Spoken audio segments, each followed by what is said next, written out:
Hey guys, welcome back to SK भैया। सो finally तुम लोगों के इतने कमेंट आने पर फाइनली केमिस्ट्री का जो पार्ट 2 है क्वेश्चन आंसर्स का वो आ चुका है। एंड वॉच करने से पहले वीडियो को अभी लाइक कर दो, क्योंकि बहुत से स्टूडेंट्स लाइक नहीं कर रहे हैं एंड चैनल को भी सब्सक्राइब नहीं कर रहे, तो चैनल को भी जल्दी से सब्सक्राइब कर लो। और पार्ट 3 चाहिए तो कॉमेंट में जल्दी से बताओ और टेलीग्राम लिंक जल्दी से ज्वाइन कर लो। अब चलो एक्सप्लेनेशन को स्टार्ट करते हैं। ओके, सो हम लोग पढ़ने जा रहे हैं क्लास 12 कंपार्टमेंट एग्जाम 2025 के most repeated PYQs question and answer और उनके सॉल्यूशंस।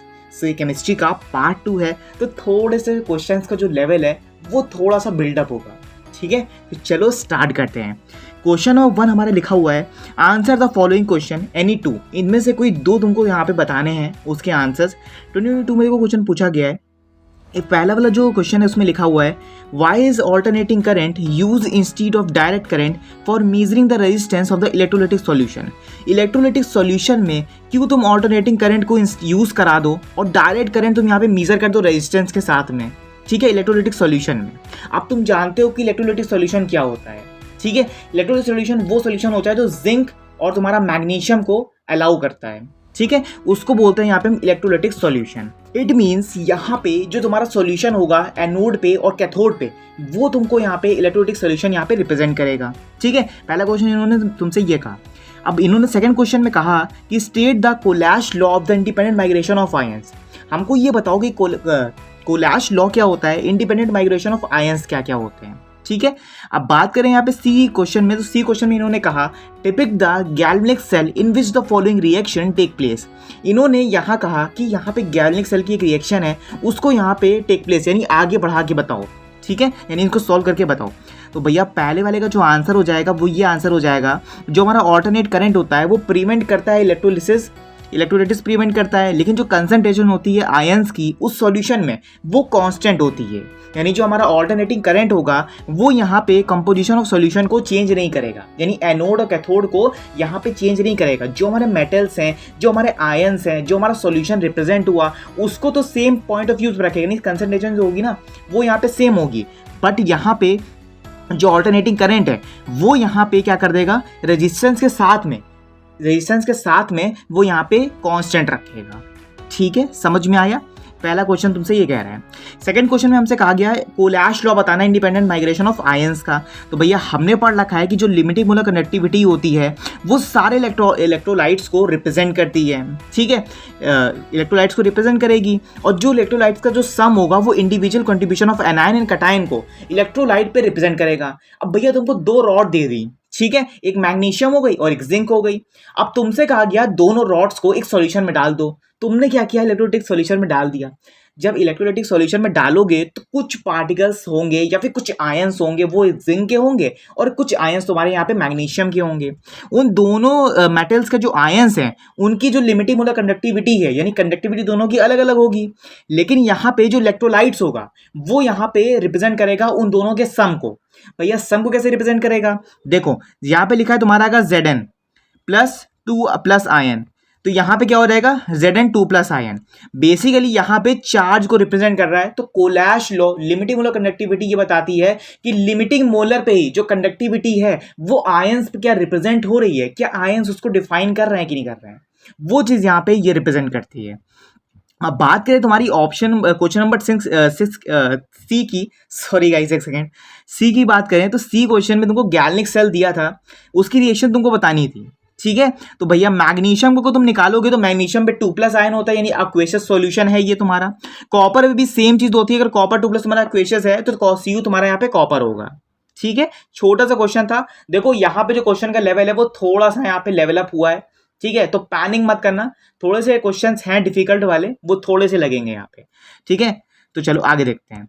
आगे देखो क्वेश्चन नंबर 2 आता है। यहाँ पे क्वेश्चन नंबर 2 हमसे पूछा गया the variation is the concentration of R. एक वेरिएशन की कंसंट्रेशन दिया गया हमको, यहाँ पे आर है वर्सेस टाइम में प्लॉट किया गया। इन्होंने कंसंट्रेशन ऑफ आर यहाँ पे प्लॉट कर दिया एंड यहाँ पे टाइम को प्लॉट कर दिया। अब हमसे कहा गया कि इस जो डायग्राम दिया गया इसकी जो वैल्यू थी यहाँ पे और नॉट को हमने डिक्रीज कर दिया। अब हमसे क्वेश्चन में कहा गया कि predict the order of the reaction. कौन सी ऑर्डर ऑफ रिएक्शन है ये, what is the slope of the curve. ये जो स्लोप है ये कौन सा कर्व हमको रिप्रेजेंट कर रहा है। ठीक है। अब यहाँ पे पूछा गया कि what are the unit of the rate constant of K. Rate constant जो हमारी के है वो कौन सी यूनिट रिप्रेजेंट कर रही है। तो भैया पहले वाले का आंसर हो जाएगा वो हो जाएगा तुम्हारा जीरो ऑर्डर। जब भी स्लोप तुमको यहाँ पे डिक्रीजिंग में दिखे तो तुम समझ जाओ कि तुम्हारा जीरो ऑर्डर है, ठीक है, जीरो ऑर्डर हो जाएगा। सेकंड में पूछा गया जो कर्व हमको डिनोट हो रहा है वो यहाँ पे माइनस के जो कर्व है वो हमको यहाँ पे डिनोट हो रहा है, ठीक है। सी वाले में पूछा गया हमसे मोल लीटर इनवर्स और सेकेंड इनवर्स, यानी जो जीरो ऑर्डर की जो हमारी यूनिट होती है वो ये रिप्रेजेंट करती है कि जो मोल और लीटर जो सेकेंड होगा वो यहाँ पे क्या हो जाएगा, सेम ही अमाउंट में रहेगा, ठीक है। अब बात करें यहाँ पे क्वेश्चन नंबर 3 की। क्वेश्चन नंबर 3 में देखो पूछा गया है the configuration of CE cerium is 58 CE, xenon तुम्हारा 54 है, 4f1 5d1 and 6s21 6s2 लिखा हुआ है। 23 में देखो कुछ पूछा गया हमारा कैलकुलेट करना है हमको यहाँ पे spin only magnetic movement of यहाँ पे Ce3+ आयंस का, ठीक है। क्वेश्चन नंबर 1 में हमसे ये कहा गया। क्वेश्चन नंबर 2 हमसे ये कह रहा है कि why is the copper regarded as a transition element. जितने क्यों ये बताओ कि ट्रांजिशन एलिमेंट्स में जितने भी तुम्हारे कॉपर रिगार्ड करता है तो वहां पे जो कॉपर एटम है वो क्या कंप्लीटली फिल्ड होगा डी ऑर्बिटल में और ग्राउंड स्टेट में। तो भैया यहाँ पे आंसर भी देखेंगे। थर्ड वाले क्वेश्चन में हमसे कहा गया कि why is the Sc3+ colourless. जो हमारा स्कैंडियम है वो यहाँ पे कलरलेस है एक्वेशियस सॉल्यूशन में, जो टाइटेनियम 3+ अगर है तो यहाँ पे। तो देखो फर्स्ट वाले का जो आंसर है वो ये हो जाएगा। अगर सीरियम तुम्हारा 3+ है तो जिनोम की जो तुम्हारा यहाँ पे 4f1 एंड 1 अनपेयर्ड इलेक्ट्रॉन होगा, क्योंकि हम जब यहाँ पे बोर मैग्नेट्रॉन का जब फॉर्मुला लगाएंगे तो mu equals to under root में nn+2, तो तुम यहाँ पे वैल्यू को सॉल्व करोगे तो यहाँ पे √3 आएगा। √3 का जो बोर मैग्नेट्रॉन होता है वो होता है 1.73, ठीक है। सेकंड वाले में हमसे कहा गया कि ये बताओ कि कॉपर 2+ आयन का जो कंप्लीटली फिल्ड है डी ऑर्बिटल में। तो भैया वो तो यहाँ पे जो कॉपर है वो 2+ जो ऑक्सीडेशन स्टेट है वो तो यहाँ पे इनकम्प्लीटली फिल्ड होगी डी ऑर्बिटल में। ग्राउंड स्टेट में अगर जितने भी तुम्हारी डी ऑर्बिटल होती है वो यहाँ पे क्या रिप्रेजेंट करता है, +2 ऑक्सीडेशन स्टेट रिप्रेजेंट करता है। थर्ड वाले जो आंसर दिया गया है थर्ड वाले आंसर में ये दिया गया है जो स्कैंडियम 3+ है वो यहाँ पे कोई भी अनपेयर्ड इलेक्ट्रॉन यहाँ पे हमको शो नहीं करेगा, क्योंकि वहाँ पे डी ट्रांजिशन भी नहीं होता है, ठीक है, डी ट्रांजिशन भी नहीं होता है। और डी जो जीरो कन्फिग्रेशन है यानी टाइटेनियम में वो एक ही अनपेयर्ड इलेक्ट्रॉन को यहाँ पे अलाउ करेगा डी ट्रांजिशन कराने पे। अब भैया डी ट्रांजिशन कराने पे क्या अलाउ करेगा ये इलेक्ट्रॉन्स को। देखो बेसिकली यहाँ पे तुम मान के चलो कि तुम्हारा ये ग्राउंड स्टेट है, ग्राउंड स्टेट में तुमने 2 डब्बे बनाए। अगर तुमने इलेक्ट्रॉन को यहाँ पे सिंगल मेड में कर दिया तो भैया तुमको यहाँ पे कंप्लीटली फिल्ड करने के लिए तुमको दोनों को इक्वल करना पड़ेगा। जब इक्वल कर दोगे तो वही चीज़ यहाँ रिप्रेजेंट करेगी टाइटेनियम में। टाइटेनियम में तो तुम्हारे 3+ आयंस हैं, तुम्हारा अगर 1 अनपेयर्ड इलेक्ट्रॉन है तो यहाँ पे डी ट्रांजिशन हो जाएगा। डी ट्रांजिशन का मतलब है वो जो एलिमेंट है वो कलरलेस हो जाएगा, ठीक है, वो जो एलिमेंट है वो कलरलेस हो जाएगा। अगर डी ट्रांजिशन होगा तो कलरलेस नहीं होगा, वहां पे सारे इलेक्ट्रॉन्स फिल्ड होंगे, ठीक है। ये चीज यहाँ पे रिप्रेजेंट करी गई है। अब बात करें क्वेश्चन नंबर 4 की। क्वेश्चन नंबर 4 में लिखा है अकाउंट द फॉलोइंग। 22 में देखो क्वेश्चन पूछा गया है transition element show the variable oxidation state. जो ट्रांजिशन एलिमेंट्स हैं वो हमको वेरिएबल स्टेट शो करते हैं क्या, वो बताना है। E nought value for the copper is highly positive. जो ई नॉट वैल्यू है कॉपर की वो हाईली पॉजिटिव है Cu2+ में या कॉपर में। Cu2+ जो स्ट्रॉन्ग रिड्यूसिंग एजेंट है वो बताना है। तो भैया पहले वाले का जो आंसर हो जाएगा वो ये हो जाएगा the steady decrease in atomic. जो सीरीज जो डिक्रीज है हमारा एटॉमिक यहाँ पे वो आयनिक रेडियाई से लैंथोनाइट सीरीज से हो करके इंक्रीज कर देगा एटॉमिक नंबर को। और क्या डिक्रीज कर देगा तुमको, लैंथोनाइट की जो रेडियाई एटॉमिक रेडियाई है उसको डिक्रीज कर देगा। भैया यहाँ पे क्यों डिक्रीज करेगा इसको, देखो बेसिकली डिक्रीज करेगा जो हमारे ट्रांजिशन मेटल्स होते हैं, जो ट्रांजिशन मेटल्स एंड एलिमेंट्स होते हैं वो तो यहाँ पे हेलोजेंस पे रिप्रेजेंट करते हैं, यानी जो मेटल्स होंगे मेन मेटल्स उन पे एक्सेप्शन होता है, ठीक है, उन पे एक्सेप्शन होता है। तो ऑक्सीजन स्टेट उनकी क्या हो जाएगी, एक्सेप्शन पे डिपेंड करेगी। लेकिन यहाँ पे लैंथोनाइट क्या करता है, जितने भी एटॉमिक रेडियस है या फिर कह सकते हो जितने तुम्हारे मेटल्स होते हैं उनको यहाँ पे उनका जो एटॉमिक रेडियस है वो डिक्रीज कर देता है, ठीक है, एटॉमिक रेडियस डिक्रीज कर देता है, जो एटॉमिक नंबर है वो इंक्रीज कर देता है यहाँ पे, ठीक है। अब बात करें यहाँ पे फर्स्ट वाले की, तो 4D एंड 5D सीरीज में जितने भी एलिमेंट्स होंगे तुम्हारे वो ऑलमोस्ट एटॉमिक रेडियाई रिप्रेजेंट करेंगे। And difficulty the separate of lanthanoid, difficulty होगी सेपरेशन कराने में लैंथोनॉइड्स में। जो सिमिलैरिटी है फिजिकल एंड केमिकल प्रॉपर्टीज में वो यहाँ पे रिप्रेजेंट करेगा।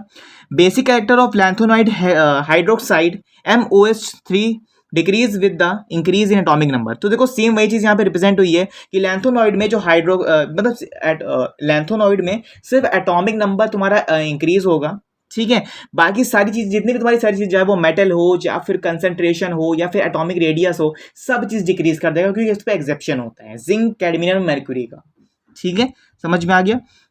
फिर बात करें क्वेश्चन नंबर 5 की। क्वेश्चन 5 में को लिखा हुआ है कि which of the following has a lowest boiling point. इनमें से बताओ कि भैया किसका लोएस्ट बॉइलिंग पॉइंट है। तो भैया ऐसा ऑप्शन नंबर बी है हमारा।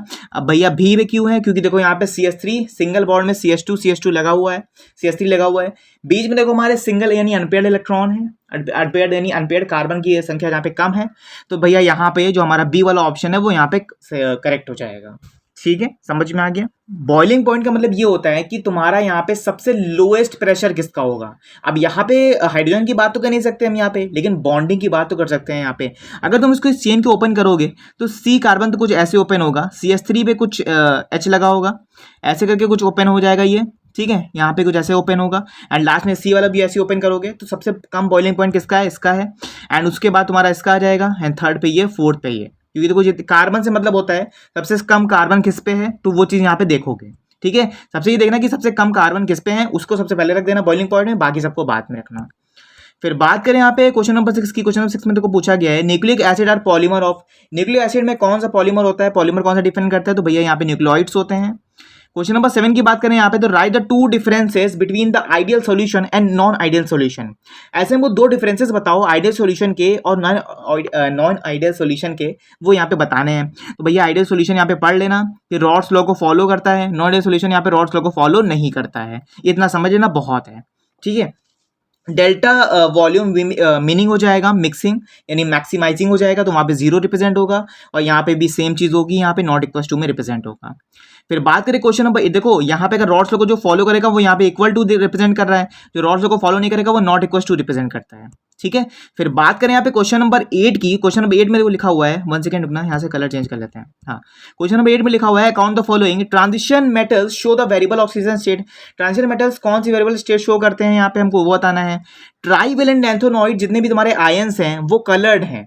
ठीक है, बोथ सॉलिड स्टेट में भी और गैसियस सॉल्यूशन में भी, वो चीज बतानी है क्यों है यहाँ पे। Why does the Mn shows the maximum oxidation number, maximum oxidation state, which oxidation state of Mn is most stable. Why, ये बताओ कि क्यों Mn में maximum number of oxidation state होती है, और ये भी बताओ कि ऑक्सीडेशन स्टेट में जो Mn है वो यहाँ पे स्टेबल क्यों होता है। ठीक है, चलो देखते हैं। सबसे फर्स्ट ऑप्शन था हमारा कि यहाँ पे हमसे पूछा गया था कि ट्रांजिशन जो मेटल्स हैं वो हमको यहाँ पे वेरिएबल स्टेट क्यों शो करते हैं ऑक्सीजन, क्योंकि वहाँ पे इनकम्प्लीटली फील्डिंग यहाँ पे डी ऑर्बिटल्स होती है, जो कि यहाँ पे जो डी ऑर्बिटल्स में जितने भी तुम्हारे इनकम्प्लीटली फील्ड और मेटल्स होंगे या फिर कह सकते हो कि आयंस होंगे, वो यहाँ पे तुमको डी ऑर्बिटल में यानी डी ट्रांजिशन यहाँ पे शो करेंगे। ठीक है, फिर बात करें यहाँ पे सेकंड क्वेश्चन की। सेकंड क्वेश्चन में लिखा हुआ है कि टेट्रावेलेंट लैंथोनॉइड वो कलर्ड क्यों होता है, बोथ यहाँ पे क्वेश्चन सॉलिड में। तो भैया वहाँ पे अनपेयर्ड इलेक्ट्रॉन की प्रेजेंस होती है, इसलिए वहाँ पे जो सॉलिड स्टेट में और एक्वस सॉल्यूशन में जो इलेक्ट्रॉन्स हैं आयंस हैं वो प्रेजेंट होंगे। एंड थर्ड में हमको यहाँ पे बताया गया है कि due to the participation of the 3d and 4s orbitals, partition होगा यहाँ पे 3d and 4s orbitals electrons में, जो कि बॉन्डिंग से रिलेटेड होगा। +2 की जो हमारी स्टेबल ऑक्सीजन स्टेट है हाफ फील्ड में, वो 3d5 कन्फिगरेशन हमको यहाँ पे शो करेगी। फिर बात करें यहाँ पे क्वेश्चन नंबर 9 की। क्वेश्चन नंबर 9 से बढ़ने से पहले बहुत से स्टूडेंट्स वीडियो को वॉच कर रहे हैं बट वीडियो को लाइक करके चैनल को सब्सक्राइब नहीं कर रहे हैं। बहुत बार मैं कह चुका हूँ तुम लोगों से, गाइस प्लीज अभी वीडियो को लाइक कर दो। अगर जो चीज़ समझ में नहीं आ रही है उसको कमेंट पे पिन करो, एंड समझ में हर चीज़ आ रही है, कंसेप्ट के साथ में आ रही है, ठीक है, तो एटलीस्ट यार वीडियो को लाइक कर दो यार। पेपर तुम्हारे बहुत जल्दी आने वाले हैं, एटलीस्ट पेपर के लिए तो लाइक करके चैनल को सब्सक्राइब कर लो यार। तुम्हारा पेपर भाई जल्दी होने वाला है, तो पेपर के लिए गाइस, सब लोग पेपर के लिए गाइस वीडियो को लाइक करके चैनल को भी सब्सक्राइब कर लो यार। बहुत सी वीडियोस अभी अपलोड होंगी, बहुत सी तुम्हारे रिलेटेड यानी मोटिवेशन वीडियो है एंड तुम्हारे कंसेप्ट वाइज वीडियो है, तो प्लीज वीडियो को लाइक करके चैनल को सब्सक्राइब कर लो। बार बार कहना पड़ रहा है, अब जल्दी से सब्सक्राइब करके फटाफट से आ जाओ ट्रैक पे दोबारा से। क्वेश्चन नंबर 9 में हमसे कहा गया है कि right the equation involve in the following reactions. हमको भैया दोनों की रिएक्शन करके बतानी है। हॉफमैन ब्रोमाइड डिग्रेडेशन रिएक्शन, डाइल्यूटाइजेशन करके बता देना। देखो यहाँ पे दोनों रिएक्शन रिप्रेजेंट है हमारी, एसडी से यहाँ पे कर लेना। अब बात करें यहाँ पे define the following terms. Anomers भैया क्या होता है, पेप्टाइड लिंकेज क्या होता है, डीनेचुरेटेड प्रोटीन क्या होता है। बायोमोलिक्यूल्स चैप्टर अच्छे से पढ़ लेना। यहाँ पे देखो सब थ्योरी लिखनी है, थ्योरी लिख के आ जाओगे इजीली, अच्छे से मार्क्स मिल जाएंगे। एंड और में तुमसे पूछा गया है कि what happen with glucose is treated, क्या होगा जब हम ग्लूकोज को ट्रीट करते हैं ब्रोमीन वाटर के साथ में, HI के साथ में और H2NOH के साथ में। अगर तुम ब्रोमीन वाटर के साथ में अगर यहाँ पे तुम ट्रीट करोगे तो यहाँ पे जितने भी तुम्हारे आइसोमर्स होंगे कन्फिगरेशन C1 में यानी कार्बन 1 में, वो सारे क्या हो जाएंगे, यहाँ पे डिफर हो जाएंगे, नहीं उड़ जाएंगे। ठीक है। अगर तुम आयोडीन के साथ करते हो यहाँ पे तो linkage joining two amino acid जैसे होंगे जो CONH के साथ बॉन्डिंग करेंगे। एंड थर्ड में तुमसे कहा गया कि अगर तुम ट्रीट करते हो H2NOH के साथ में तो जितनी भी तुम्हारी बायोलॉजिकल एक्टिविटी है वो लॉस हो जाएगी प्रोटीन के साथ में, चाहे वो सब्जेक्ट चेंज हो, pH का टेम्परेचर चेंज हो, उससे कोई मतलब नहीं है। ठीक है। और मैं तुमसे कहा गया कि यहाँ पे ये बताओ कि ये तो तुम्हारे यहाँ पे एनोमर्स हो गए, ठीक है, डेफिनेशन वाले, तो इसको ऐसे रिप्रेजेंट कर देना। अब यहाँ पे हमसे HI से ब्रोमीन वाटर से कहा गया तो भैया Br2 लगा दोगे तो हमारा ग्लूकोज बन जाएगा, सुक्रोज बन जाएगा ये, ठीक है। फिर HI से कर दोगे तो ये बन जाएगा बॉन्डिंग हमारी। एंड थर्ड में भी तुम लोग ऐसे करके HCN से रिप्रेजेंट कर दोगे, ठीक है। मुझे लगा वो ऊपर वाला है तो मैंने वो चीज रिप्रेजेंट कर दी। एंड यहाँ पे तुम्हारे तीनों डेफिनेशंस भी है, तो डेफिनेशन में अगर तुम एक लाइन लिख दोगे तुमको 2-2 नंबर इजिली मिल जाएंगे, ठीक है, इसलिए अच्छे से नंबर मिल जाएंगे। एंड अब बात करें क्वेश्चन नंबर 11 की। क्वेश्चन 11 में लिखा हुआ है कि state the Kohlrausch law of independent migration of ions, write is the one application. Limited, तुम लोगों को पता ही लिमिटेड कनेक्टिविटी क्या होती है, जो इलेक्ट्रोलाइट को रिप्रेजेंट करती है, उसके सम होते हैं यहाँ पे individual contribution of anion and cation electrolytes में। अब बात करें क्वेश्चन नंबर 11 की 12 में लिखा हुआ है the presence of the nitro group. Nitro group तुम्हारा प्रेजेंट है ऑर्थो एंड पैरा पोजीशन पे, तो क्या रिएक्टिविटी इंक्रीज होगी हेलो एरीन्स में टुवर्ड्स न्यूक्लियोफिलिक सब्स्टिट्यूशन रिएक्शन में, क्यों होगी। NO2 ग्रुप जब भी रिप्रेजेंट होता है इलेक्ट्रॉन में तो वो विड्रॉइंग ग्रुप होता है, जो कि -I इफेक्ट NO2 में लग जाता है। जो NO2 ग्रुप है वो हेल्प्स करता है इंक्रीजिंग पॉजिटिव पोलैरिटी को और डिक्रीज करता है यहाँ पे इलेक्ट्रॉन की डेंसिटी को। तो कंटेन करेंगे यहाँ पे जितने भी हमारे हेलोजन बॉन्ड्स हैं, बेंजीन रिंग्स है, वो यहाँ पे रिप्रेजेंट करेगी। 13 में पूछा गया तुमसे write the 3 differences between the lyophilic solution and lyophilic solution. ये तुम लोग अच्छे से पढ़ लेना, दोनों मैं तुम लोग को दे रहा हूँ अच्छे से पढ़ने के लिए। क्वेश्चन नंबर 14 में देखो कहा गया हमसे give chemical test to distinguish between the following pairs of compounds. भैया प्रोपेनॉल और प्रोपेन से क्या बनता है, बेंजोइक एसिड से फिनॉल क्या बनेगा। एंड यहाँ पे बनाना है तुम लोगों को, यहाँ पे प्रोपेनॉल से प्रोपेन बनाना है, बेंजीन एसिड से फिनॉल बनाना है, एसिटल्डिहाइड से बेंजल्डिहाइड बनाना है। तो ये तीनों फॉर्म लिखी गई है, इसको तुम अच्छे से पढ़ लेना, ठीक है, इजिली फॉर्म में लिखा हुआ है, अच्छे से पढ़ लेना, कोई दिक्कत नहीं आएगी। फिर बात करें यहाँ पे क्वेश्चन 15 की। क्वेश्चन 15 में लिखा हुआ है कि आइडेंटिफाई करना है ABC in the following reactions. तो भैया सबसे पहला ये जो कंपाउंड है तुम्हारा, अगर तुम AgNO3 तुम करते हो यहाँ पे तो भैया तुम्हारा यहाँ पे एथिल नाइट्राइड बन जाएगा, ठीक है। यहाँ पे देखो CCH5CH2NO2 लिखा हुआ है। सबसे पहला कंपाउंड तुम्हारा A वाला ये बनेगा। सेकंड कंपाउंड तुम्हारा बनेगा CCH5CH2NH2 बन जाएगा। सी कंपाउंड बनेगा तुम्हारा CH5CH2NC। थर्ड सेकंड कंपाउंड भी सेम चीज ऐसी बन जाएगा, ठीक है, कोई इशू नहीं है, अच्छे से प्रैक्टिस कर लेना। फिर बात करें यहाँ पे क्वेश्चन नंबर 16 की। क्वेश्चन 16 में लिखा हुआ है डिफाइन द फॉलोइंग टर्म्स। 24 में क्वेश्चन पूछा गया है fuel cell and limited molar connectivity. देखो बार बार limited molar connectivity, Kohlrausch law, independent migration of ions, ये सब चीजें बहुत बार रिपीट हो रही हैं, एटलीस्ट इसको अच्छे से पढ़ लेना, ये सब मेन टॉपिक्स है तुम्हारे, ठीक है, अच्छे से पढ़ लेना सब चीजों को। फ्यूल सेल बताइए गैल्वेनिक सेल को जो रिप्रेजेंट करता है, इलेक्ट्रोलाइटिक सेल बताता है हमको जो फ्यूल सेल में जितने भी हाइड्रोजन है, मिथेनॉल है, मीथेन है, यहाँ पे कन्वर्ट हो जाता है इलेक्ट्रिकल एनर्जी में, ठीक है। तो यहाँ पे ये चीज पर पढ़ लेना अच्छे से। फिर लिमिटेड मोलर कनेक्टिविटी बतानी है। क्वेश्चन नंबर 17 में लिखा गया है कि why do tertiary alkyl halide, क्यों टर्शरी एल्किल हैलाइड में SN1 रिएक्शन को फास्टर कर देता है, ठीक है। डिफाइन करना है हमको enantiomers. Why is a chloroform stored, chloroform को क्यों स्टोर करके डार्क कलर्ड एयर में टाइट बॉटल्स में फिल्ड कर दो, क्या होगा भैया। पहला ऑप्शन जो हो जाएगा वो ये हो जाएगा कि due to stability of the tertiary carbocation. Alkyl halide में SN1 रिएक्शन में क्यों फास्टर रिएक्शन हो जाती है, क्योंकि वहां पे टर्शरी कार्बोकैटायन वहां पे इंक्रीज हो जाता है, यानी स्टेबल हो जाता है। फिर बात करेंगे ऑप्शन नंबर 2 की। ऑप्शन नंबर 2 में लिखा है optically the active isomers. Optically isomers यहाँ पे रिलेटेड होंगे तुम्हारे non super impossible mirror images, यहाँ पे आइसोमर्स रिप्रेजेंट करेगा।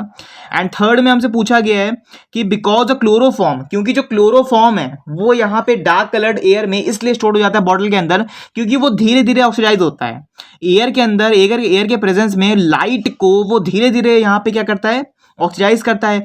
एक्सट्रीमली पॉइजनस गैस, बहुत ही गंदी गैस, यानी पॉइजनस गैस यहाँ पे एक्सट्रीम लेवल पे कार्बोनिल क्लोराइड के साथ में फॉस्जीन को रिप्रेजेंट करता है, ठीक है, ये गैस तुम्हारी फॉस्जीन होती है।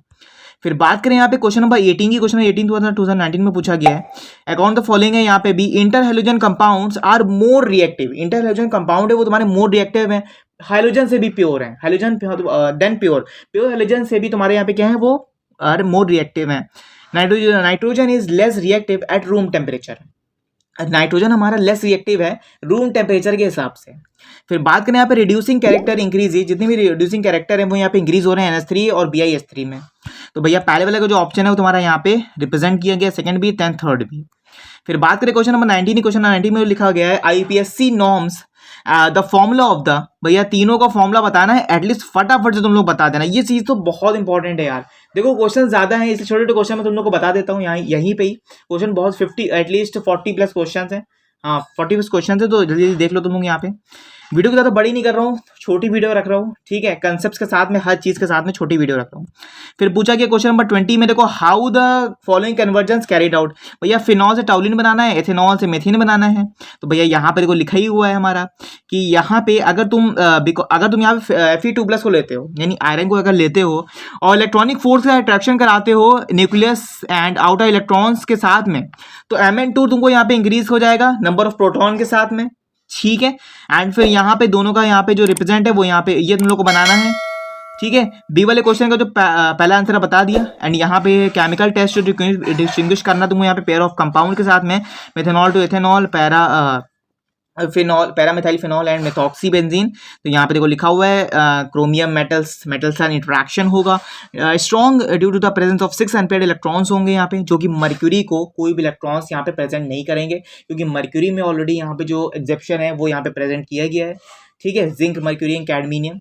तो यहाँ पे एग्जेप्शन होगा, तो इसलिए यहाँ पे 0 अनपेयर्ड इलेक्ट्रॉन होंगे। 21 क्वेश्चन की बात करें, 21 क्वेश्चन में लिखा हुआ है कि right the mechanism of the dehydration of the alcohols in the presence of concentrated sulphuric acid. ऐसी मैकेनिज्म करो कि डिहाइड्रेशन ऑफ एल्कोहल्स यहाँ पे प्रेजेंस हो जाए कंसनट्रेट होके सल्फ्यूरिक एसिड के साथ में। तो भैया यहाँ पे स्टेप 1 में फॉर्मेशन होगा प्रोटोनेटेड अल्कोहल का, फास्ट रिएक्शन फास्ट हो जाएगी यहाँ पे। सेकंड में लिखा हुआ है कि स्टेप 2 में हम फॉर्मेशन कराएंगे कार्बोकैटायन का, तो यहाँ पे थोड़ी जो स्टेप है वो स्लोएस्ट हो जाएगी, ठीक है, जो रिएक्शन है वो यहाँ पे कंटिन्यू रहेगी। एंड थर्ड में बताया गया है कि यहाँ पे एथेन जो है वो एलिमिनेशन रिएक्शन यानी प्रोटॉन का काम करेगा, तो यहाँ पे एथेन यहाँ पे बन जाएगा ईजिली तुम्हारा। फिर बात करें क्वेश्चन नंबर 22 की, 22 में लिखा है give the reasons CO bond जो हमारा यहाँ पे दिया गया है is much just shorter. CO जो बॉन्ड है वो तुम्हारा मच शॉर्टर है in the phenol than the ethanol, phenol से भी ज्यादा एथेनॉल, मतलब फिनॉल तुम्हारा शॉर्टर है एथेनॉल से भी कम, ठीक है। फिर बताया गया यहाँ पे boiling point of the ethanol is higher, boiling point जो एथेनॉल का है वो यहाँ पे हाइयर है। कंपैरिजन देखा जाए मेथॉक्सी मेथेन का आइसोमर में एथेनॉल में, ठीक है, which is ethanol the isomers यहाँ पे प्रेजेंट किया गया है। फिर हमको दिया गया है यहाँ पे आंसर में, देखो ड्यू टू द रेजोनेंस, देखो फर्स्ट वाले क्वेश्चन बताया गया है कि यहाँ पे CO जो बॉन्ड है वो यहाँ पे शॉर्टर होता है, क्योंकि फिनॉल हमारा यहाँ पे शॉर्टर है, तो यहाँ पे इथेनॉल से वो शॉर्टर है, ठीक है, कौन, फिनॉल। तो यहाँ पे रेजोनेंस की वजह से है, जो CO बॉन्ड है फिनॉल में वो यहाँ पे रिक्वायर कर रहा है डबल बॉन्ड कैरेक्टर को, ठीक है, तो एथेनॉल में रेजोनेंस हो जाएगा, वो पॉसिबल नहीं है due to the sp2 hybridisation carbon CO bond is ethanol, जो हाइब्रिडाइजेशन होगी यहाँ पे, ठीक है, sp2 कार्बन की CO बॉन्ड में वो फिनॉल के साथ होगी।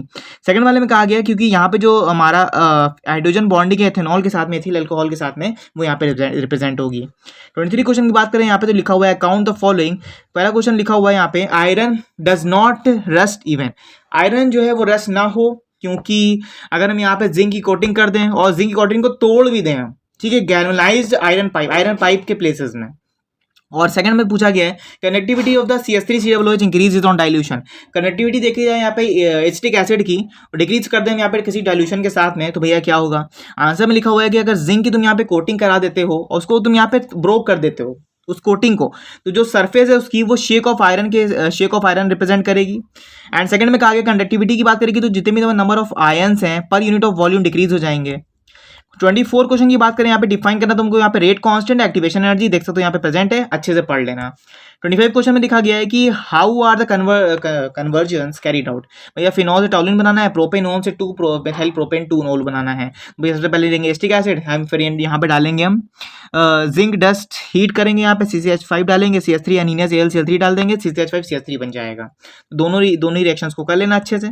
26 क्वेश्चन की बात करें, 26 क्वेश्चन में लिखा गया है कि account of the following transition metals from the complexes, transition metal से कॉम्प्लेक्सेस कैसे बनेंगे, क्योंकि यहाँ पे स्मॉल साइज होता है ट्रांजिशन मेटल्स का, कोई यहाँ पे जो आयोनिक चार्जेस हैं वो बहुत ज़्यादा हाई होते हैं, जो अवेलेबल होते हैं डी ऑर्बिटल्स में चार्ज वो यहाँ पे स्मॉल साइज में होते हैं, इसीलिए जो ट्रांजिशन मेटल्स हैं वो यहाँ पे कॉम्प्लेक्सेस को साथ में लेकर के चलते हैं। फिर बात करें यहाँ पे जिंक एंड HF की, have the almost identical radii, क्या ऑलमोस्ट आइडेंटिकल रेडियाई रिप्रेजेंट करते हैं, क्योंकि यहाँ पे इलेक्ट्रॉनिक कॉन्ट्रैक्शन होता है इसी वजह से। E नॉट पे Mn3+ Mn2+ है, तो क्या मोर पॉजिटिव होंगे, E नॉट Fe3+ Fe2, क्योंकि यहाँ पे 3d5 और Mn2+ का मोस्ट स्टेबल होते हैं, 3d6 एंड 3d Fe2+ से। 27 क्वेश्चन की बात करें, 27 क्वेश्चन में लिखा गया predict the number of the unpaired electron. हमको बताना है कि अनपेयर्ड इलेक्ट्रॉन कितना होगा भैया इस पे, तो भैया इसमें अनपेयर्ड इलेक्ट्रॉन 5 है तुम्हारा। भैया कैसे पता किया 5 है यहाँ पे, क्योंकि Mn2+ है, 2+ है, ठीक है। अब 2+ में तुम यहाँ पे बताओ कि Mn अगर 2+ है तो H2O तुम्हारा 1 होता है, H2O तुम्हारा 1 होता है, तो यहाँ पे H2O में तुम यहाँ पे Mn2+ प्लस करोगे तो 4 हो जाएगा, ठीक है। 2 + 1 3 और 4 यहाँ पे कितना हो गया 10 हो गया, यानी 6 को प्लस किया हमने, ठीक है। अब यहाँ पे 4 जो इलेक्ट्रॉन्स तुम्हारे बाहर के हैं, यानी अनपेयर्ड जो इलेक्ट्रॉन है उनको तुम माइनस करोगे यहाँ पे, तो कितना आ जाएगा 5 इलेक्ट्रॉन्स वो हो गए, ठीक है। तो वो माइनस करके तुम्हारा जो आंसर है वो 5 आ गया। भैया 5 कैसे आ गया, समझ में तो आया नहीं। देखो 2+ आयंस है ये, ठीक है। H2O कितना होता है 2, हाइड्रोजन का हो गया 4, तो ये हो गए। हाइड्रोजन H2O होता कितना भैया 5 होता है, तो 5 इलेक्ट्रॉन तो भैया ये हो गए हमारे, ठीक है। अब आपने बताया कि 10 भैया कैसे, देखो यहाँ पे 6 है, 4 इलेक्ट्रॉन तुम ऐसे ही कर दो, 1 हाइड्रोजन मत लो, हाइड्रोजन H2O का लो ही मत, ठीक है। जैसे 4 तुम्हारा ये हुआ ना, 6 4 10 हो गया तुम्हारा, 10 में से तुम यहाँ पे अगर 5 इलेक्ट्रॉन ये हटा दोगे तो 5 ही तो आएगा यार, बहुत छोटी चीजें हैं, ठीक है। समझ में आ गया। अब बार बार ये मत कहना कि भैया समझ में नहीं आया, अच्छे से समझा रहा हूँ। दो इलेक्ट्रॉन्स हैं यहाँ पे, ठीक है। H2O का 1+ करोगे 10 हो जाएगा, फिर यहाँ पे बाहर के इलेक्ट्रॉन्स हटाओगे 5 आ गया। अब बात करें यहाँ पे IPSC no of CONS3 and 5 NO2Cl2, ठीक है। तो भैया इसका हो जाएगा तुम्हारे यहाँ पे penta amine nitrito cobalt 3rd chloride. फिर बात करें थर्ड क्वेश्चन की, write the hybridisation of shape of NiCN4 2-। Ni तुमको दिया गया 28 होता है, तो यहाँ पे DsP2 हो जाएगा, स्क्वायर प्लेनर हो जाएगा तुम्हारा। 28 क्वेश्चन की बात करें, यहाँ पे 28 क्वेश्चन में को लिखा हुआ है कि हमको बताना है give reasons. Aniline gets the coloured on standing in air for a long time. क्या एनिलीन कलर्ड रहेगा स्टैंडिंग एयर के साथ से ही, हमें मतलब बहुत ही लंबे समय तक, क्यों देखो वहां पे ऑक्सीडेशन होता है, ड्यू टू ऑक्सीडेशन की वजह से अगर ऑक्सीडेशन होगी यानी हवा लग रही होगी तो भैया इजिली रहेगा। बात करें यहाँ पे secondary amine is more basic. Secondary जो अमाइन है वो क्या ज्यादा बेसिक होता है प्राइमरी से, टर्शियरी अमाइन से एक्वस सॉल्यूशन में। तो भैया यहाँ पे due to combined the effect of solvation, यहाँ पे कंबाइंड होगा यानी किसी का इफेक्ट होगा सोलिवेशन का प्लस आई स्टेरिक इफेक्ट्स में, ठीक है।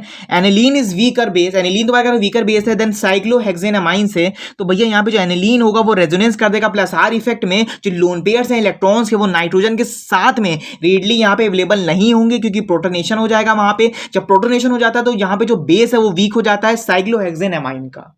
समझ में आ रहा है, इजिली अच्छे से पढ़ते चलो हर चीज, एंड वीडियो को लाइक करके चैनल को भी सब्सक्राइब कर लो, बार बार कहना पड़ता है तुम लोगों से। एंड क्वेश्चन नंबर 29 की बात करें, 29 में लिखा हुआ है कि benzoic acid does not give the Friedel-craft alkylation.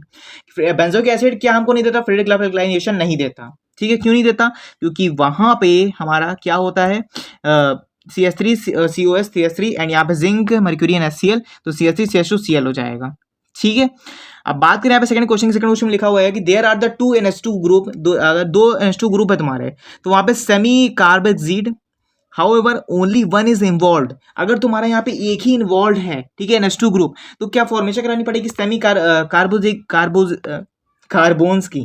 फिर बात करें यहाँ पे कार्बोजोन्स की, थर्ड में दिया गया है हमारे यहाँ पे sodium bisulphide is use to separate carbonyl compounds. Sodium जो बाइसल्फाइड है उसको क्या हम यूज कर सकते हैं सेपरेट करके कार्बोनिकल कंपाउंड्स को नॉन कार्बोनिकल कंपाउंड्स में। तो भैया देखो सबसे पहले जो आंसर तुम्हारा वो ये हो जाएगा। सेकंड वाले में देखो हमने क्या लिया, यहाँ पे मिथाइल लिया एंड KMnO4 KOH डालेंगे, हीट कर देंगे, यहाँ पे C2H हो जाएगा, H2 निकल गया।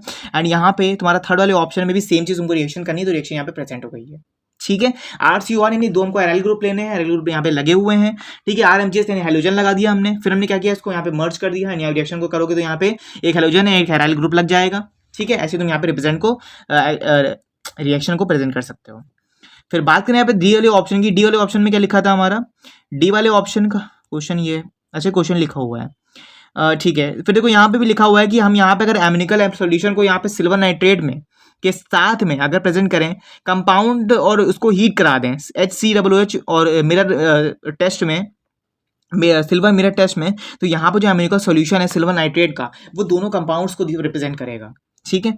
अगर यहाँ पे हम ऐड कर दें न्यूट्रल में FeCl3 सॉल्यूशन में कंपाउंड्स को, तो यहाँ पे जो फिनॉल है वो वायलेट कॉम्प्लेक्स हमको देगा, ठीक है।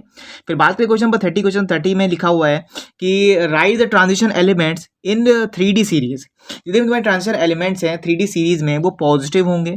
वैल्यू देंगे यहाँ पे, क्यों देंगे वो चीज़ बतानी है।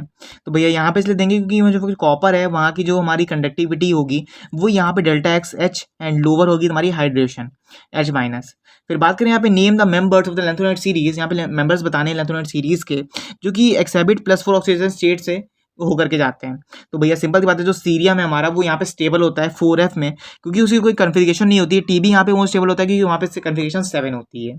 ठीक है, देखो सीरियम तुम्हारा स्टेबल नहीं होगा, वो तुम्हारा मोर स्टेबल होगा। फिर बात करें बी वाले में, तो बी वाले में देखो लिखा हुआ है the highest oxidation state exhibited in the oxidation of the transition elements. Transition metal में देखो जितनी तुम्हारी यहाँ पे एबिलिटी होती है ऑक्सीजन की, वो यहाँ पे फॉर्म करती है मल्टीपल बॉन्ड्स ऑफ मेटल्स के। जो HCl है वो यहाँ पे आइडेंटिफाई नहीं करता KMnO4 सॉल्यूशन में, क्योंकि वो जो HCl वो ऑक्सीडाइज हो जाता है क्लोरीन के साथ में। ठीक है, और फिर यहाँ पे ट्रांजिशन जो मेटल्स तुम्हारे वो हाईली यहाँ पे एंथैल्पी एटोमाइजेशन देंगे, क्योंकि यहाँ पे strong inter atomic metallic bonding होती है। फिर बात करें हाउ विल कन्वर्ट, कैसे कन्वर्ट करोगे बेंजीन को एस्टोफिनोन में, प्रोपेटोन को 2 मेथाइल प्रोपेन 2 ऑल में। तो भैया यहाँ पे बेंजीन लोगे, COCl डालोगे, AlCl डालोगे, तो भैया यहाँ पे तुम्हारा बेंजीन के साथ COCH3 हो जाएगा। फिर यहाँ पे भी सेम रिएक्शन सेकंड वाली भी हो जाएगी। 33 क्वेश्चन में लिखा हुआ है कि electrophilic substitution in benzoic acid take place at the meta position। Electrophilic substitution reaction में जो बेंजीन एसिड है वो यहाँ पे मेटा पोजीशन में क्या रिप्रेजेंट करेगा। फिर बात करें यहाँ पे, देखो यहाँ पे क्योंकि यहाँ पे डीएक्टिवेटिंग ग्रुप होता है जो कि इलेक्ट्रॉन को विड्रॉइंग ग्रुप से रिप्रेजेंट करता है। कार्बोक्सिलिक जो ग्रुप है हमारा रिजल्ट देता है यहाँ पे डिक्रीज, यानी इलेक्ट्रॉन की डेंसिटी डिक्रीज हो जाती है ऑर्थो एंड पैरा पोजीशन पे। कार्बोक्सिलिक जो एसिड होता है तुम्हारा यहाँ पे वो हायर बॉइलिंग लिक्विड्स को एल्डिहाइड कीटोन्स एंड अल्कोहल्स में कंपैरेबली यहाँ पे मॉलिक्यूलर मासेस में रिप्रेजेंट करता है। क्यों रिप्रेजेंट करता है, क्योंकि यहाँ पे वहाँ पे एसोसिएशन होता है यहाँ पे कार्बोक्सिलिक एसिड का, जितने भी तुम्हारे मॉलिक्यूल्स होंगे इंटरमॉलिक्यूलर हाइड्रोजन बॉन्डिंग में वो यहाँ पे रिप्रेजेंट करेंगे। फिर बात करें यहाँ पे propanal is more reactive. Propanal क्यों रिएक्टिव होता है प्रोपेनॉन से, क्योंकि वहाँ पे न्यूक्लियर सब्स्टिट्यूशन रिएक्शन में, क्योंकि वहाँ पे स्टाइलिक हिंड्रेंस होती है +I इफेक्ट में, जो कि 2 मेथाइल ग्रुप्स को प्रोपेन 2 को रिप्रेजेंट करती है। 33 क्वेश्चन की बात करें, 30 क्वेश्चन में लिखा हुआ है कि दोनों रिएक्शंस को बताना है। तो भैया पहला रिएक्शन बन जाएगा तुम्हारा यहाँ पे NH2 विद एथिल अल्कोहल बन जाएगा एंड CH3CHBr CHWH हो जाएगा। 34 क्वेश्चन में देखा गया है write the chemical test to distinguish between the following pairs of compounds. देखो सेम वही चीज रिपीट हो गया, जिसको तुम लोग कर लेना अच्छे से। 35 क्वेश्चन की बात करें, 35 क्वेश्चन में सेम चीज लिखी गई है यहाँ पे कि which of the following is a more effective. इसमें से कौन सी फॉलोइंग जो मोर इफेक्टिव है, ठीक है, वो बतानी है यहाँ पे negatively charge hydrated ferric oxide tool solution. तो भैया सिंपल सी बात है, थर्ड वाला जो है AlCl3 वो यहाँ पे रिएक्टिव हो जाएगा। 36 क्वेश्चन की बात करें यहाँ पे, तो in cold condition aniline is diazotised and then treated with the N dimethyl aniline to give the coloured product the structure of the coloured compound product. तो भैया देखो सिंपल सी बात है, ऐसा इसमें पूछा गया है कि अभी ये बताओ कि जो कोल्ड कंडीशन है हमारी एनिलीन को अगर तुम यहाँ पे डाइजोटाइज कर दो, ठीक है, अगर यहाँ पे ट्रीट करो तुम एन डाइमेथाइल एनिलीन के साथ में, तो क्या कलर्ड प्रोडक्ट तुमको मिलेगा क्या? बिल्कुल मिलेगा यार। ऑप्शन नंबर डी जो तुम्हारा है वो यही रिप्रेजेंट करता है। फिर बात करें क्वेश्चन 37 में लिखा हुआ है कि अब biochemical reaction was carried out in the absence of the enzyme and the rate of reaction was found to be the 10⁻⁻⁶ minute inverse. If the same reaction now the carried out in the presence of enzyme, then the EA of the reaction will be, activation energy will be, भैया option number C और D दोनों ही correct हो जाएंगे, क्योंकि दोनों ही को lower energy represent कर रहे हैं 10⁻⁶ मिनट तुमको यहाँ दिया हुआ लोअर एनर्जी, तो ये को सेम चीज़ यही रिप्रेजेंट कर रहे हैं। एंड हमसे ही पूछा गया था कि यहाँ पे बताओ कि एंजाइम की प्रेजेंस में क्या होगा एक्टिवेशन एनर्जी। तो भैया डेटा जो है वो सफिशिएंट हो जाएगा। यहाँ पे कैन नॉट बी प्रिडिक्टेड, जो कैन नॉट प्रिडिक्ट नहीं करेगा, जो रिएक्शन हमारी है वो प्रिडिक्ट नहीं करेगी। ठीक है, 38 क्वेश्चन की बात करें, 38 क्वेश्चन में लिखा हुआ है कि all the lanthanoid show +3 oxidation state. Lanthanoid क्या करता है कि शो करता है +3 ऑक्सीडेशन स्टेट। ठीक है, जो सीरियम होता है वो +4 ऑक्सीडेशन स्टेट शो करता है। क्यों शो करता है? क्योंकि यहाँ पे जो टेंडेंसी होती है नोबल गैस की वो कन्फिग्रेशन के साथ में रिप्रेजेंट होती है +2 +3 +4 +6 +8। ठीक है, अब बात करें यहाँ पे 39 क्वेश्चन में लिखा हुआ है कि out of the following the one which is the more reactive nucleophilic substitution reaction में। तो भैया ऑप्शन नंबर डी करेक्ट हो जाएगा तुम्हारा। The ore having the 2 different metals atom, भैया 2 ओर 2 डिफरेंट मेटल्स के और बताने हैं तो भैया समझो बात है कॉपर पाइराइट होता है। जब भी और की बात कराई जाए तो समझ लेना कि कॉपर की बात करी जा रही है, कॉपर पाइराइट की। 41 क्वेश्चन में देखा जाए, 41 क्वेश्चन में लिखा हुआ है which of the following has the high lowest boiling point. भाई किसका बॉइलिंग पॉइंट लोवेस्ट है, तो भैया हमने पढ़ रखा था स्टार्टिंग में ही CS3 CS2 CS3। IUPAC name of the CS3 CH double bond में CH CL एंड CS3। भैया यहाँ पे C वाला ऑप्शन हो जाएगा फ्लोर क्लोरोपेंटुइन। भैया पता है ना कैसे करना है, कैसे करना है तुम लोगों को। जैसे मान लो तुमको IUPAC नेम पूछा गया तुम लोगों से, ठीक है। अब सबसे पहले कार्बन काउंट करो, कार्बन कितने हैं भैया। भैया कैसे कार्बन काउंट, देखो स्टार्टिंग से लिखा हुआ है ना, 1 2 3 और 4, 4 क्लोरो लगा हुआ है, देखो 4 पे क्लोरो लगा हुआ है, देखो फ्लोर पे देखो क्लोरो लिख दिया, ठीक है। अब एग्जैक्ट काउंट करो कितने कार्बन है इस सीरियल वाइज में, 1 2 3 4 5, देखो पेंट लग गया। अब पेंट 2 पे क्या लगा है, इन लगा है, ठीक है। Pent first second and third, यहां पे देखा जाए क्लोरो से, chloro first and second, second में क्या लगा, इन लगा है, तो पेंट टू इन हो जाएगा, ठीक है। फिर बात करेंगे 43 की, 43 क्वेश्चन में लिखा हुआ है, ठीक है। एसर्शन रीजन देखो हमसे पूछा गया, एसर्शन हमसे क्या आ रहा है कि absorption is a bulk phenomena, ठीक है। एब्जॉर्प्शन जो है वो बल्क फिनोमेना रिप्रेजेंट करता है। रीजन में लिखा गया silica gel shows absorption will the अरहीनियस कैल्शियम क्लोराइड शोज, क्या अरहीनियस कैल्शियम क्लोराइड हमको शो करता है एब्जॉर्प्शन, तो ऑप्शन नंबर बी करेक्ट हो जाएगा। ऑप्शन नंबर बी में लिखा हुआ है हमारा। एसर्शन रीजन यहाँ पे बोथ करेक्ट होते हैं, लेकिन जो रीजन होता है वो correct not correct explanation of assertion. Assertion का रीजन तुम्हारा यहाँ पे क्या है, एसर्शन है। फिर बात करें यहाँ पे 44 क्वेश्चन की, 44 क्वेश्चन में लिखा हुआ है aqueous solution of a raw sugar when passed through a charcoal becomes a colourless. Aqueous solution में जो रॉ शुगर है वो क्या पास करा देती है चारकोल, कलरलेस। चारकोल जो है वो यहाँ पे एक्वेटिव सॉल्यूशन में क्या रॉ शुगर प्रेजेंट करती है कलरलेस में। रीजन में लिखा हुआ है द कलरिंग सब्सटेंस, जो कलरिंग सब्सटेंस हमारा वो एब्जॉर्ब कर लेता है चारकोल, भी ऑप्शन नंबर ए दोनों ही हमारे करेक्ट हैं। 45 क्वेश्चन देखा जाए तो क्वेश्चन लिखा हुआ है कि physisorption is a specific in nature, physisorption तुम्हारा स्पेसिफिक नेचर है। रीजन में लिखा हुआ है physisorption arises due to the ventricular forces, क्या फिजियोस्पोर्शन तुम्हारा वेंट्रिकुलर फोर्स रिप्रेजेंट करता है, तो दोनों चीज बतानी है। तो भैया ये ऑप्शन नंबर डी यानी असर्शन सही है, हमारा रीजन गलत है। असर्शन हमारा सॉरी असर्शन रॉन्ग है तुम्हारा, असर्शन रॉन्ग है तुम्हारा, इसलिए रॉन्ग है क्योंकि यहाँ पे रिप्रेजेंट कर रहा है कि जो फिजियो पोर्शन है वो स्पेसिफिक नेचर नहीं दिखाता। इस फिजियो पोर्शन हमारा वेंडरवुल फोर्सेस को रिप्रेजेंट करता है, ठीक है। तो असर्शन यहाँ पे रॉन्ग है, रीजन करेक्ट है। तो यहाँ पे जो क्वेश्चंस की है वो एंडिंग होती है। आई होप कि सारे क्वेश्चन समझ में आए होंगे। कोई भी क्वेश्चन में डाउट है तो इजीली पूछ लेना अच्छे से, एंड वीडियो को लाइक करके चैनल को सब्सक्राइब कर लो ऐसी और एक्सप्लेनेशन वीडियोस के लिए। तो चलो मिलते हैं नेक्स्ट वीडियो नेक्स्ट पार्ट पे। Thank you for watching, good.